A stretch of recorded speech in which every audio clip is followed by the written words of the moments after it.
कहते हैं घूमने का शौक हो तो हम तमाम दूरियों को पार करके चले आते हैं।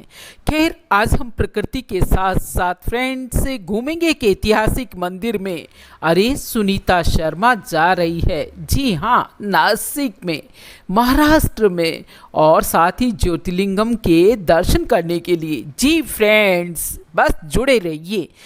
आया कि आया, पहुँचे कि पहुँचे। जी हाँ फ्रेंड्स, से हम लोग 12 ज्योतिर्लिंगम में से एक बहुत ही प्राचीन ज्योतिर्लिंगम का मंदिर है, वो है ऋकेम्बेश्वर महादेव मंदिर। जी, नासिक के अंदर है, महाराष्ट्र के नासिक में है।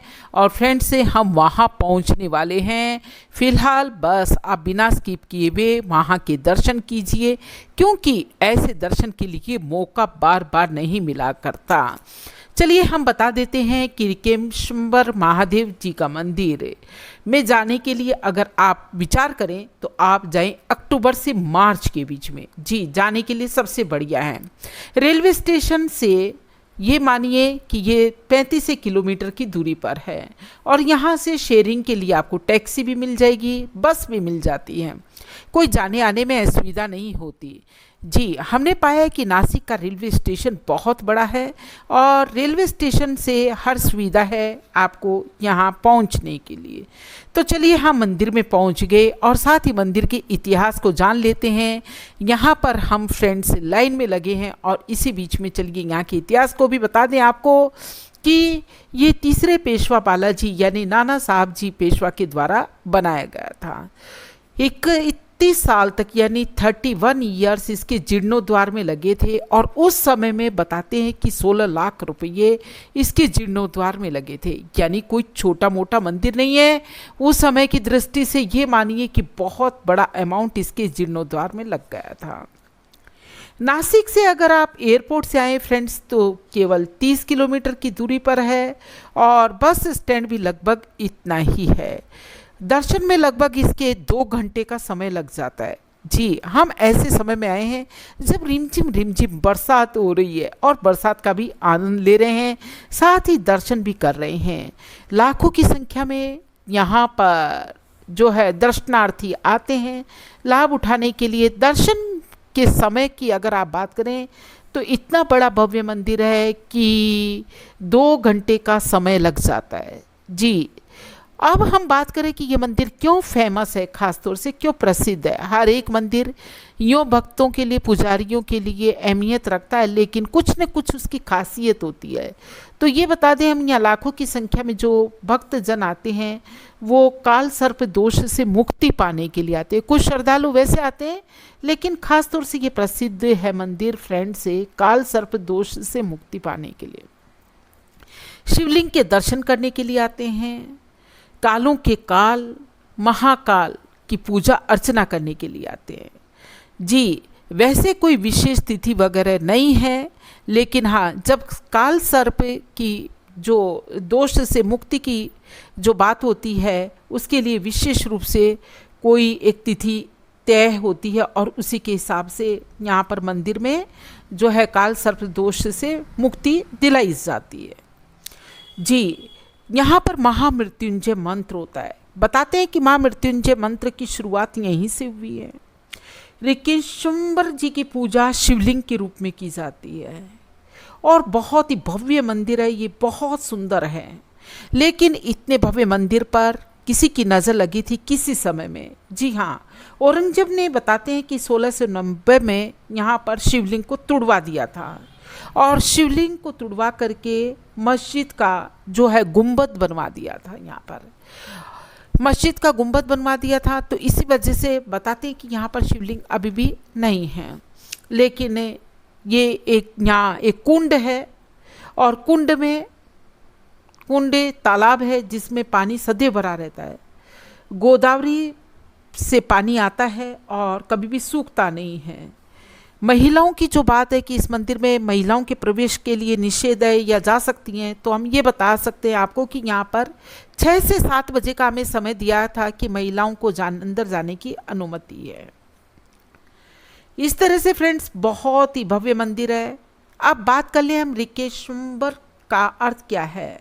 जी, त्रिम्बक का अर्थ होता है त्रिअंबक, यानी तीन नेत्र वाले। त्रिनेत्र वाले कौन? शिव, यानी शिव जी का ये मंदिर है जी। यानी यहाँ ब्रह्मा, विष्णु और शंकर के तीनों रूपों की पूजा होती है। एक ही जगह पर ब्रह्मा, विष्णु और शंकर की पूजा होती है। अब दर्शन की बात करें तो फ्रेंड्स हम ये कह सकते हैं कि यहाँ पर दो द्वार हैं जी। दो द्वार हैं, दो मुख्य द्वार हैं। एक तो है उत्तर द्वार, जो कि महाद्वार कहा जाता है, जिसमें कि आपको स्पेशल टिकट लेकर के दर्शन करने के लिए मौका मिलता है। और लगभग जब मैं गई थी वहाँ पर 250 रुपये का टिकट था। अभी पता नहीं कितना हुआ, लेकिन हाँ इतने रुपये का टिकट है, अभी उस समय था।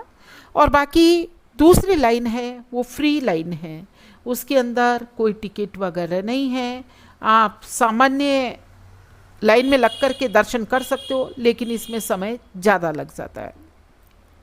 अब फ्रेंड्स आप ये जो स्क्रीन में लंबे समय से देख रहे हैं सामने ही, ये गर्भगृह है। गर्भगृह में सदैव सदैव 1 इंच से लेकर के गर्भगृह है, यानी थोड़ा गहराई में है, इसलिए यहाँ पर 1 इंच से लेकर के कुछ के पानी जो सदैव सदैव भरा रहता है।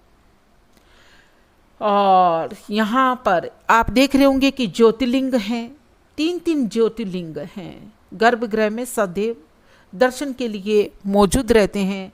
आप गर्भगृह में जो ये दर्शन के लिए सामने स्क्रीन में भी दर्शन कर सकते हैं, मिरर भी लगे रहते हैं, दर्पण के अंदर आप दर्पण का सहारा ले सकते हैं। और तो ये बताया जा सकता है कि यहाँ पर ये जो तीनों हैं वो शिवलिंग है, तीनों शिवलिंग हैं, तीनों शिव के रूप हैं, 3 ज्योतिर्लिंग हैं। यहाँ एक ऐसी जगह है ये जहाँ की 3 ज्योतिर्लिंग हैं। तीनों ज्योतिर्लिंग गहराई में हैं, पानी सदा भरा रहता है, पुजारी इसको समय समय पर निकालते रहते हैं। बहुत ही सुंदर सा मंदिर है फ्रेंड्स से, इसीलिए बस हम भी लगे हैं लाइन में, अपने वक्त का इंतज़ार कर रहे हैं। इतने में कुछ हम स्क्रीन को एंजॉय कर रहे हैं कि देख रहे हैं कि हाँ किस प्रकार का गर्भगृह है और वहाँ कैसे ज्योतिर्लिंग हैं। बहुत ही ऐतिहासिक मंदिर है ये। बताया जाता है कि गौतम ऋषि की तपोभूमि भी ये थी, और गौतम ऋषि को जब ये पाप लगा, गौ हत्या का पाप लगा, तो उस पाप से मुक्ति पाने के लिए उन्होंने यहाँ करके तपस्या की थी। तपस्या की और शिव जी की पूजा की। शिव जी ने प्रसन्न हो करके और उनके पापों से मुक्ति दिलाने के लिए गोदावरी का जो है गोदावरी अवतरित की, यानी शिव जी को अवतरित करनी पड़ी। गोदावरी इतनी शक्ति थी उनमें, तो इसी वजह से यहाँ पर गोदावरी भी है और बहुत ही सुंदर सा भव्य मंदिर है। तो फ्रेंड्स हम ये भी बता सकते हैं फ़िलहाल तो आपको कि बहुत सुंदर सा, देखिए ये गर्भगृह है। अब फ़िलहाल आप इसको बहुत क्लोज से देख सकते हैं। ये गर्भगृह है, यहाँ 3 ज्योतिर्लिंग हैं, सदैव पानी टपकता रहता है, पानी रहता है इसमें जी। और उस पानी को देखिए इस प्रकार से उलीचा जाता है, बाहर निकाला जाता है, और बड़े आदर भाव से श्रद्धालु पुजारी यहाँ पर पूजा अर्चना करते हैं। और साथ ही ऋकेश्वर में जो है शिव जी को महाराजा माना जाता है जी, महाराजा माना जाता है। और ये थी बात इस महान मंदिर की। अब फ्रेंड्स हम बता दें कि आपको हम रुके का जी, बिल्कुल आप सही समझ रहे हैं, हम इसी धर्मशाला में रुके हैं जो कि एक ट्रस्ट की है, श्री गजानन महाराज जी संस्थान। ये इसी मंदिर की है, एक ट्रस्ट के द्वारा चलाई जाती है। बहुत रीजनेबल रेट के अंदर यहाँ पर आपके आवास की, निवास की और भोजन इत्यादि की व्यवस्था की गई है। बहुत सुंदर भी अच्छा है, बड़ा है और विशाल प्रकोटा है इसमें। अच्छा सा मंदिर है, इसी वजह से काफ़ी गहमा गहमी रहती है। एडवांस में बुकिंग चलती है।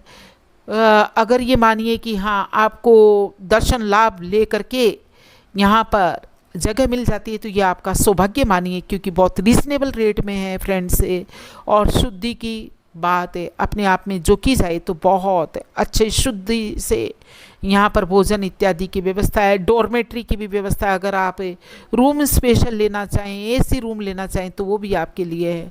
और बाकी अगर आप डॉर्मेट्री में रहना चाहें तो वो डॉर्मेट्री भी आपको रीजनेबल रेट में मिल जाती है।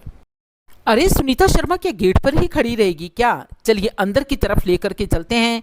देखिए इतनी गहमा गहमी रहती है यहाँ पर, सभी देखिए इतनी गाड़ियाँ आती जाती रहती है और बहुत ही अच्छा मंदिर है। आवास की व्यवस्था भी बहुत अच्छी है। काफ़ी मान्यता है फ्रेंड्स, इस मंदिर की मान्यता होनी ही है क्योंकि 12 ज्योतिर्लिंगम में इसका एक स्थान है। और फिर और बड़ी बात यह है कि यहीं पास में ही इतनी अच्छे मौसम के अंदर हम लोगों ने दर्शन किए। मुझे तो लगता है कि हम धन्य धन्य हो गए ऐसी जगह को पाकर और इतनी अच्छी संस्थान को पाकर। जी, हमारे रेजिडेंट्स की व्यवस्था भी यहीं रही, हम लोग यहीं रुके और हम लोगों ने जो है 4 दिन का कार्यक्रम बनाया था नासिक में रह करके। इस समय में रिमझिम बरसात होती रही, पूरी तरह से हमने एंजॉय किया। प्रकृति के साथ साथ में प्रभु जी के दर्शन का हमें सौभाग्य प्राप्त हुआ। जी, यहाँ के पहाड़ों की कटिंग मुझे बहुत खूबसूरत लगी। मंदिर के दर्शन करने के बाद कुछ हमने नेचर में गए और बहुत ही सुंदर सा है। जी, और साथ ही एक और बात यहाँ ये है कि यहाँ पर एक कुंड है। जी, कुंड यानी तालाब में हमेशा पानी भरा रहता है। बताते हैं कि गोदावरी से यहाँ पानी आता है लेकिन ये कभी भी सूखता नहीं है। कोई भी पता नहीं लगा पाया कि ये कहाँ से यहाँ पानी आता है, लेकिन ये पानी गोदावरी में जाकर के मिलता है। कब नदी में जाकर के मिल जाता है ये पता भी नहीं लगता। चलिए फिलहाल इस तरह से फ्रेंड्स हम लोगों ने यात्रा की। आपको भी हो सकता है कि लाइन में लगना पड़े, लेकिन बाकी लाइन में लगने के अतिरिक्त आपको कोई भी असुविधा यहाँ पर नहीं होने वाली। बहुत ही शानदार सा मंदिर है और इस तरह से बड़े सस्ते में। जी हाँ, कहते ना हींग लगे ने फिटकरी रंग भी चोखो आए। अरे भाई, हमने तो कालों के काल महाकाल हर हर महादेव के दर्शन कर लिए, ज्योतिर्लिंगम के दर्शन कर लिए और वो भी इतने सस्ते दाम में। फ्रेंड्स, तो आप भी आना चाहते हैं तो ज़रूर यहाँ विजिट करें, आएँ। और साथ ही अगर आपकी रुकने की कहीं अन्यत्र व्यवस्था है तो हम नहीं कहते, अदरवाइज़ गजानन संस्थान में आप रुक सकते हैं जहां आपकी पूरी सुविधा है, खाने की रहने की बहुत अच्छी व्यवस्था है। तो कैसा लगा ये मंदिर आप कमेंट करके ज़रूर बताएं। कौन कहां से है, कहां पर रहता है और कब आप बना रहे हैं इरादा इस वीडियो को देखने के बाद। जी हाँ, चलिए फिलहाल मैं चाहूँगी इजाज़त। फिर मिलते एक नई वीडियो में कहीं घूमते घुमाते हुए, कुछ पॉजिटिव वाइब्स लेते और देते हुए। जय हिंद, जय भारत, वंदे मातरम। अगर आप कहते हैं तो चलिए एक बार किचन में चलते चलते आपको घुमा देते हैं। देखिए, जी हाँ, सफाई बहुत साफ सुथरा है, बहुत स्वच्छ है। शुद्धि का आपके रूम्स में भी इसी प्रकार से ध्यान रखा गया है। और साथ ही आप ये देख सकते हैं, हाथ कंगन को आरसी क्या, आप खुद देखिए और विचार खुद ही कीजिए। जय हिंद, जय भारत। तो फ्रेंड्स, काले पत्थरों से बना हुआ यह ऋकेश्वर महादेव जी का मंदिर बहुत ही सुंदर है, बहुत ही भव्य है, काफ़ी बड़ा है, देखने में बेहद आकर्षक है। इसकी गहराई, नक्काशी, हर चीज़ लगता है इतिहास को कुछ कहती है। जी, इसके ऊपर जो ये गुंबद जो मंदिर का होता है उसमें 5 स्वर्ण कलश रखे गए हैं। जी, 5 स्वर्ण कलश हैं। देखिए अभी कितनी भीड़ लगी है इस मंदिर में, आप अंदाज लगा सकते हैं कि काफ़ी बड़ा है। और हमेशा यहाँ लाखों की संख्या के अंदर यात्री आते और जाते रहते हैं। तो ज़रूर आप भी प्लान बनाइए और साथ ही बस कुछ बिना ज़्यादा बजट के अगर कहीं यात्रा करने की सोच रहे हैं तो वो यहीं चले आइए।